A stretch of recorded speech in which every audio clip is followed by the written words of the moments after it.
Petting a dog's head can be a big mistake. In this video, we'll explore in detail the issues with petting your dog's head, how to identify signs that your dog is uncomfortable with the way you're petting them, and, of course, we'll show you how to properly pet your dog and other dogs you encounter. But before we begin, I must note, every dog is different, and this video addresses a general trend, so whether your dog likes or dislikes these touches will depend greatly on them, their breed, and their past experiences. With that in mind, let's dive in. A dog's head may seem like the natural place to pet, especially because it's usually the highest part of the dog's body, and most dogs are much smaller than most humans. Additionally, we are used to touching people's heads as a gesture of affection, whether it's petting children, ruffling a friend's hair, or even touching a partner's face before a kiss. Humans associate head touches, at least with those we are close to, with love and affection. Therefore, it might seem natural to assume our dogs feel the same. Thus, it's easy to think that dogs enjoy this too. But the reality can be quite different, and you need to understand how your dog truly perceives this situation. From your dog's point of view, things aren't so simple. Remember that just as dogs may seem small and cute to us, we humans appear large and even intimidating to them. Our bipedal stance means that we loom over even the largest dogs, and petting a dog's head involves leaning over them, which can be perceived as a threatening action. Some dogs will learn to tolerate or even enjoy this gesture as part of the strange human way of being, but it's certainly not something that naturally appeals to them. The truth is that many dogs may feel uncomfortable, stressed, or even scared when someone approaches their head to pet them. Now, you might think that it's easy to tell when a dog is unhappy. After all, they growl and show their teeth, right? Well, yes, but that's just the last resort.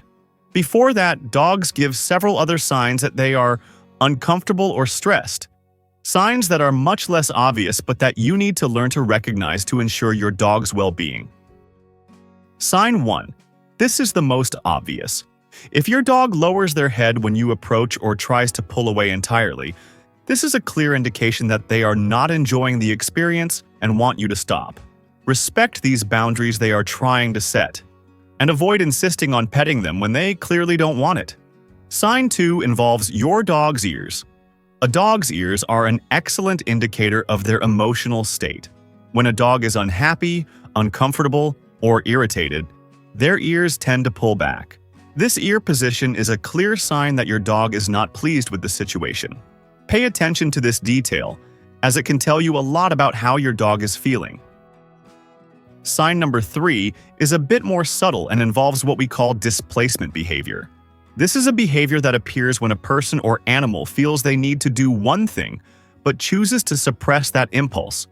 The classic example in humans is a young child squirming in their seat because they need to go to the bathroom but want to keep playing, so they try to ignore the need.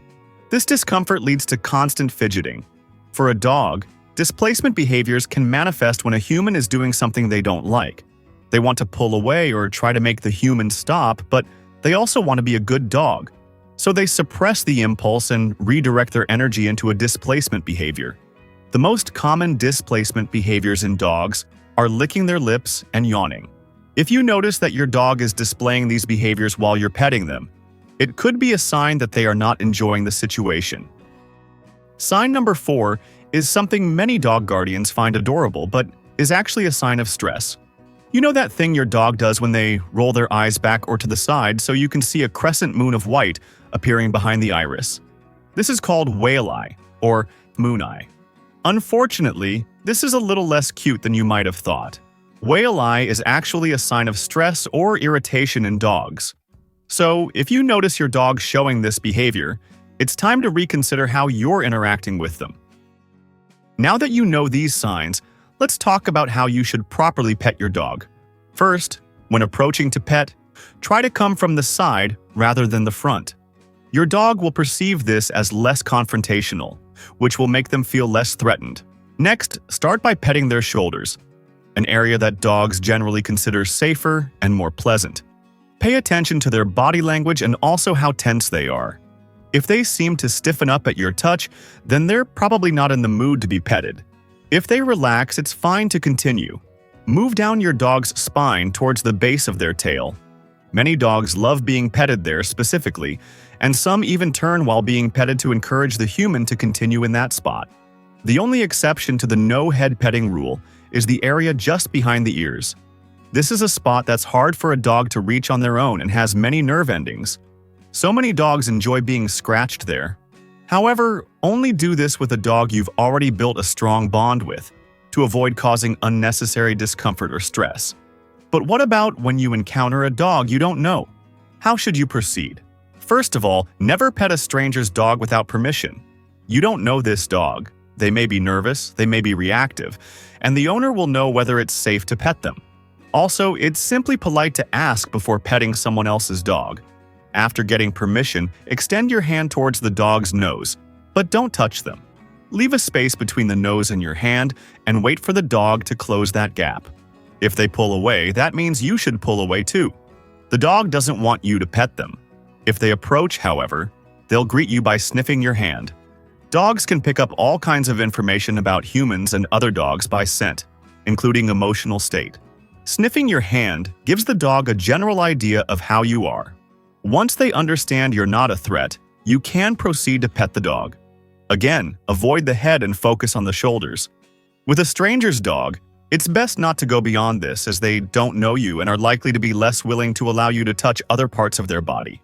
Now, how can we prevent strangers from petting our dogs inappropriately? The answer is simple. Advocate for your dog. Your dog may not be able to communicate where they like to be petted, but you can do that for them. When a stranger approaches your dog, say whether it's okay to pet them. And remember that it's always perfectly acceptable to say no when it benefits your dog's well-being. Then simply add, "She prefers to be petted on the shoulders." Most strangers approaching your dog will be people who like dogs and want their interaction with yours to be positive. They'll likely be more than happy to comply with your request. Are you enjoying the video and want to see more videos like this? Then please give the video a thumbs up and subscribe to the channel so you'll always know when I post a new video.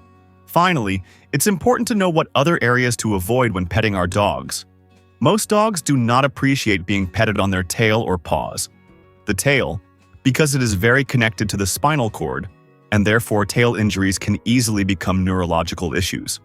For this reason, dogs, like most animals, are very protective of their tails. The paws, for a more obvious reason, it's the same reason you wouldn't want someone suddenly grabbing one of your feet. Your dog will feel unbalanced. Additionally, paws have many nerve endings, which can make them sensitive to touch. What other mistakes do people make when petting their dogs? There are two common mistakes humans make when petting their dogs. Mistake 1. While it may be pleasant for you when you give your furry baby a hug or place your hands on their cheeks, most dogs won't appreciate any form of petting that makes them feel restrained. Even if they don't want to pull away, it makes them feel better knowing they can if they want to. Mistake 2. Petting a dog shouldn't last too long.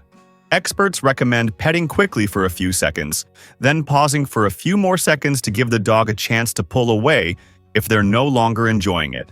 I emphasize here that every dog, human, and situation is different, so you may have spent a lifetime petting dogs' heads, and nothing bad may have seemingly happened. But your individual experience may not be the same as the billions of people who exist on our planet. Comment below on how your dog reacts to being petted on the head and the rest of their body. I'd love to read all the comments. Before we go, let me ask you, do unknown dogs usually like you? Yes? No? In this video right here on the screen, I explain why this happens. Click on the screen and continue with me in the amazing world of dogs.